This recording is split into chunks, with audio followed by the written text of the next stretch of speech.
Hey, Algebra 2 kids. We're going to finish up reviewing Chapter 8, starting with Lyle, Lovett tonight, and a couple other songs.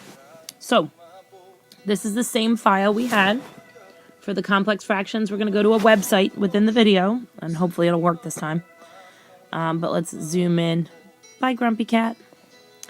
And let's start with a word problem. Number 7. Sound intensity is inversely proportional to the square of the distance from the source. So we're going to make I the sound intensity. It's inversely proportional to the square of the distance from the source. So inversely, K over the square of the distance, D squared. So sound intensity is measured in watts per square meter. I was actually thinking about looking that up and seeing if that's the derived unit for a decibel, maybe, but I haven't done that yet. Feel free to look that up if you're interested. Okay, sound intensity of 30 watts per square meter at 8 meters. So we're going to square the 8. So when we say that it varies inversely with the square of, or the cube of, or the square root of, that's part of your formula. And that's this. I want to see this when we do these word problems. I think that's what's going to help us the best.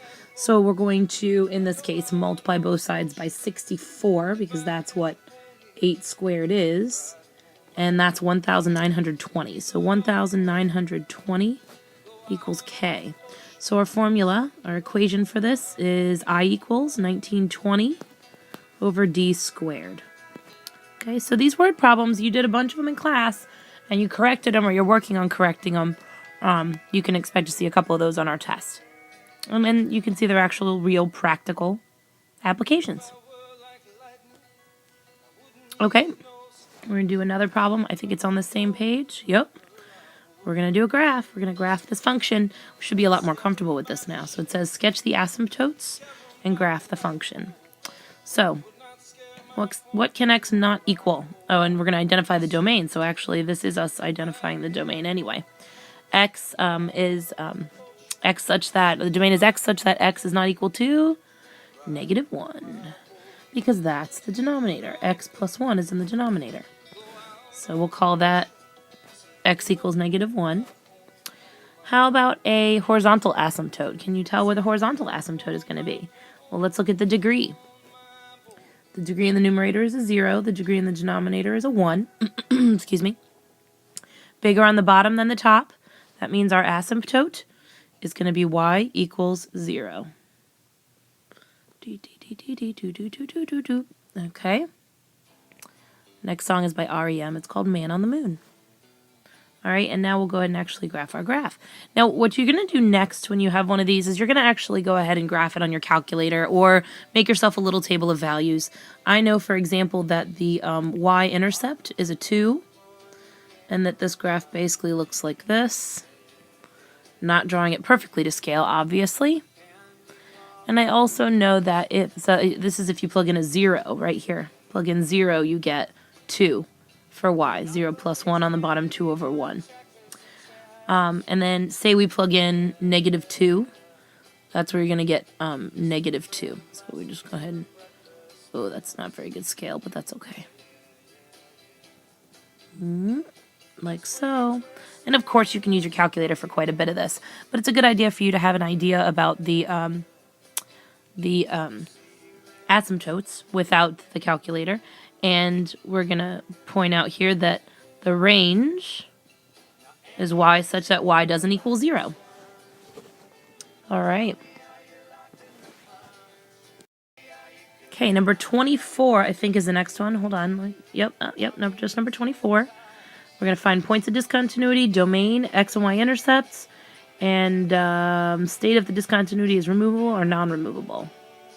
It was funny, I was talking to another teacher the other day, and I have a problem when my kid plays Minecraft. It makes me nauseous, and I keep fearing that moving these files in and out is going to make you guys nauseous. You have to make sure you tell me if it does, and I won't do it anymore. All right, so we know that we're supposed to factor this and find out if our discontinuity that's in the denominator there is removable or not. And it looks like we have a duplicate in the numerator and denominator here. I didn't mean to put a parenthesis there. Okay. So because we have the same factor, top and bottom, that means that that discontinuity of x equals negative 4, that is removable. That means we have a hole in the graph. So what we have is the graph of y equals x plus 3 with a hole in it at x equals negative 4. That's what we really have on the graph, but we're not graphing. But that has, I mean, it's a good idea that we know what it looks like. So the domain here is x such that x is not equal to negative 4. What about the range? Do we need the range? We don't need the range. X and y intercepts. All right, x-intercept. You can actually go ahead and put in 0 for y here and solve, and you will get your x-intercept. Now, sometimes that's easy, sometimes that's not possible. We know the x plus 4s are going to cancel. We get 0 equals x plus 3. Subtract 3 from each side, x equals negative 3, and that's our x-intercept. Okay, x-intercept of negative 3. For the y-intercept, we're going to plug in 0 for x. So 0 plus 4, 0 plus 3. 4 times 3 is 12. 12 over 4 is 3. So the y-intercept here is 3. Did we get everything we needed? I think we did. Moving on to the next question. Okay. Random blue line. Okay, which ones are we doing here? Just number 41. So another multiplying one.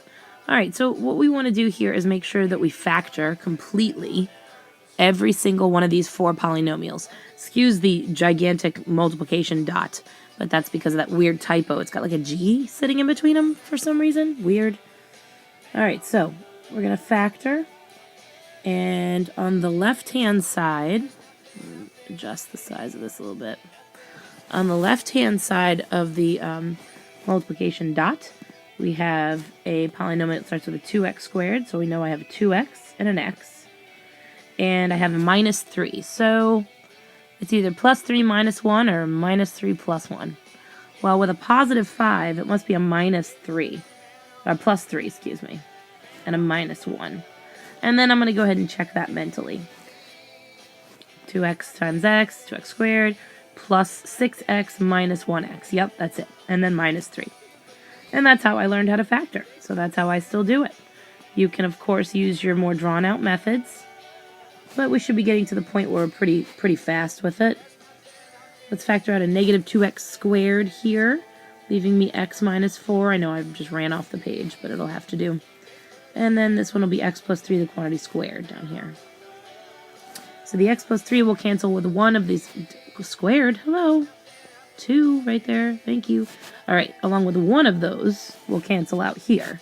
So I just cross out the exponent, showing that it turns to a 1. And then my x minus 4 is going to cancel with my x minus 4. And then one of my x's is going to cancel here. So again, scribbling out the exponent. And now we have, which one is this? Life's a Happy Song from the Muppet movie. It came out a couple years ago. The one with Jason Segel in it. I like Jason Segel. I wish he was in the new one too. But we'll have to settle for Tina Fey. All right. And we're done. So I multiplied what's left. Multiplied these because they're left. Multiplied that one because it's left. And then we go back and we say, well, what can x not equal? We need our restrictions. Well, originally we had an x in the denominator, so we can't have a 0. Oh, switch colors again. Okay. All right. We also had an x minus 4, so we can't have a 4. And the other one we had is an x plus 3. We still have it, so it can't be a negative 3. Excellent. All right. 2 questions. 1, subtraction. So we need a common denominator. So think about your common denominator as, in this case, because they're completely different, both are relatively prime, all I'm really going to do here is recognize that I'm going to have x minus 5, x plus 7 in the denominator. All right. And I'm going to have 2x times the one that wasn't in its denominator. So that's x plus minus 5 there. So this one's going to be x plus 7. Minus x times the one it didn't have, which would be the x minus 5. And then simplify. 2x squared plus 14x minus x squared plus 5x. Watch your signs carefully. And then x minus 5x plus 7. And I like these because you don't have to keep multiplying it back out again. You get to leave it that way. So 2x squared minus x squared. So we're going to have x squared, 14 and 5. So we're going to have x squared plus 19x. And that's a perfectly acceptable answer. But the textbook tends to go ahead and factor out a greatest common factor when necessary. So the textbook went ahead and took out the x and left it like this. All right. We got one question and one website of complex fractions left to try out. Okay, hold on. Zoom out, zoom in. Okay, it took me a little while to realize how this one works. Let me get one of my nice rectangles that I like to put in here. Oh, so this apparently it has the dialogue from the Muppet movie in it as well. Okay, ready? Okay. It would take an apprentice house painter 1.5 hours longer than his supervisor to paint an apartment. If they work together, they complete the job in 4 hours. About how long would it take the apprentice to complete the job working alone? Round your answer to the nearest tenth of an hour. All right. So there's a concept at work here that takes a minute to understand. So let's review with rate times time equals distance, right? Well, the same thing is true of the jobs being done in a situation like this. Instead of distance, you think of it as J for jobs. And really, most of the time, that will be a 1 because it's one job in the story problem or the word problem. So the rate at which each person works times the time that they work for will equal the number of jobs that get done. And then you can also add, so if you have the rate of the apprentice times the time of the apprentice plus the rate. No, hold on, that's not right. All right, it's the rate of the apprentice plus the rate of the master, we'll call him the master, times the time will equal 1 as well. So that's another way that you can think about this. So look, we've got rate, time, and then the job, which is going to be a 1. And it's going to be this kind of relationship right here. Now what we do not have the rate, but we can express the rate kind of artificially here. So if it's one job, we know that we're looking for the time it takes for the apprentice, okay? So we'll make this a little table, apprentice, master. And then I'll show you the equation for them together. Okay, so the time for the master, it would take 1.5 hours longer than his supervisor. So the time for the apprentice, the time for the master is shorter by 1.5 hours. But it's still for one job. So what you're going to do is you're going to express it just like rate times time equals distance. Rate times time equals jobs. And that means jobs over time equals rate. Okay, we're doing okay here? All right, now there needs to be a third row in this. And that's together. Okay, so both of them, both.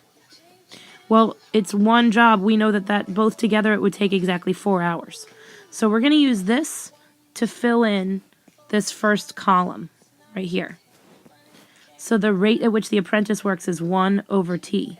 The rate at which the master works is 1 over t minus 1.5. And the rate at which they work together is 1 over 4. So we can take the rate that the apprentice works alone. Oh, hold on. It's a t, not an a. Plus the rate at which the master works alone. And set that equal to 1 over 4, the time it takes for them working together. Multiplying everything by the common denominators, we'll have 4 times, this is supposed to be a t right here, by the way, t plus 1.5. Because we'll multiply out by the common denominator, and the t will cancel. And this one will have 4 and t. And on the other side, we'll have t times t plus 1.5.